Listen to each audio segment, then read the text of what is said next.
Ay, magandang tanghali. Kain tayo. Ngayon tayong ilagang talong, bagoong na isda, may sili. Tapos ito, dalawa yung sausawan natin. Alamang na may liempo. Ayan. Tapos meron tayong ito, chicken. Ayan, ito itong manok. Kain tayo. Pero bago tayo kumain, mag-pray muna tayo. Lord, maraming salamat po sa biyayang ito na nagbigay sa akin ng kalakasan, kagalingan nagmumula sa iyo. Muli, Panginoon, sa iyo ko na po binabalik ang walang salamat sa pangalang Hesus. Amen. Ayan.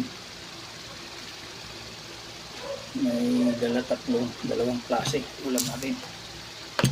Tapos ito ang pinakamalupit, sausawan. Ayan, yung mga hindi pa nagtatanghalian dyan. Meron tayong nilagang talong na may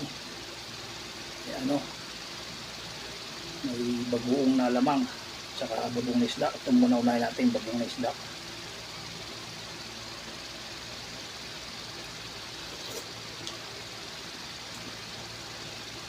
Ito yung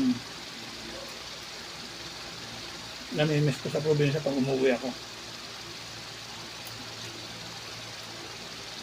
Dahil doon matamis-tamis ang talong. Kahit mga ganyan lang kalilit, yan ang masarap mo.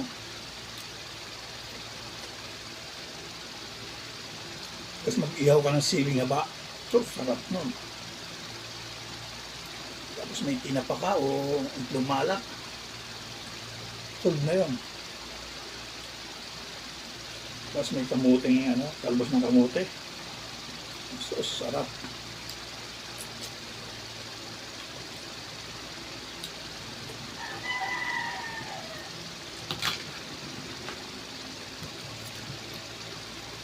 So, may mga liempo yung bagoong binigay.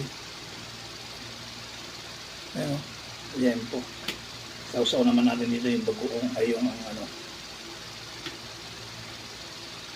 yung lamang ay yung talong.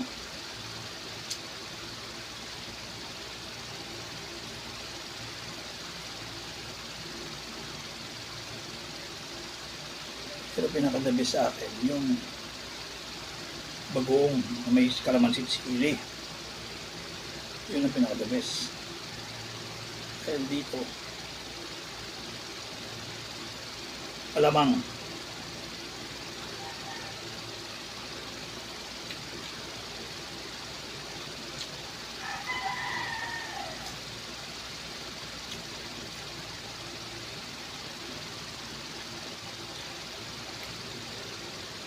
Yung alamang niya may liempo.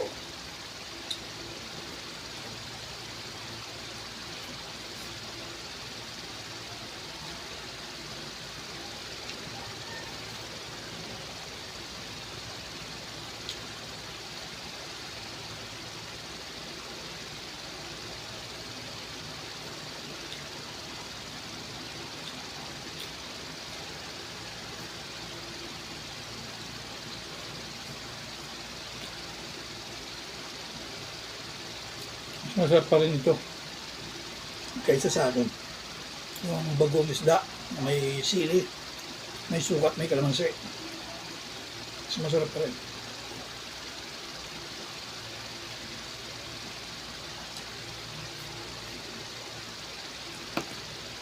Lalo pag manghang, sarap.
busog na.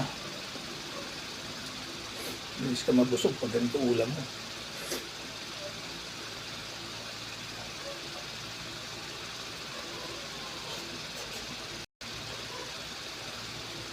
Sarap kasi manghang.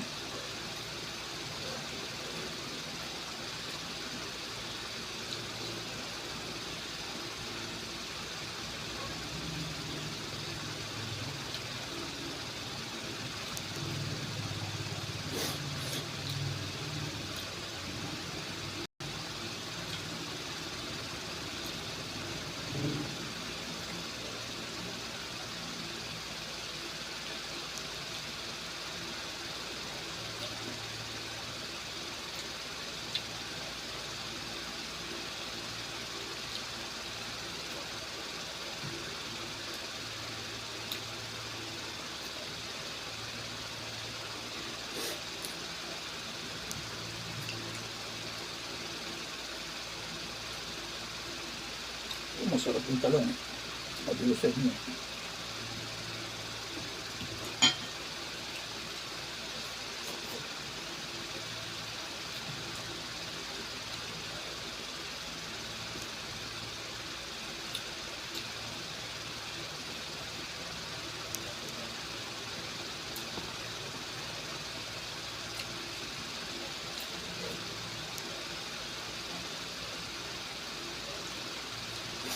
Lalo pag yung maliliit na talong, bagong pitas, naku, manamis-namis. Ang sarap kumain mo.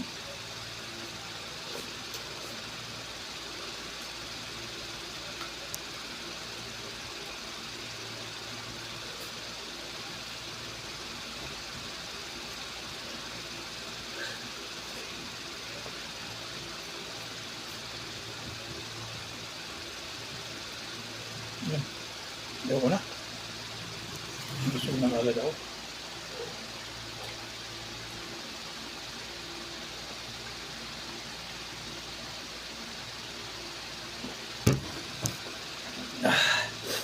Thank you, Lord.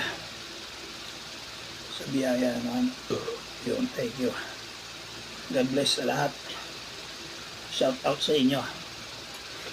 Mga baser at subscriber ko. Mga friends. Ingat kayo lagi. Dahil tagpulan na.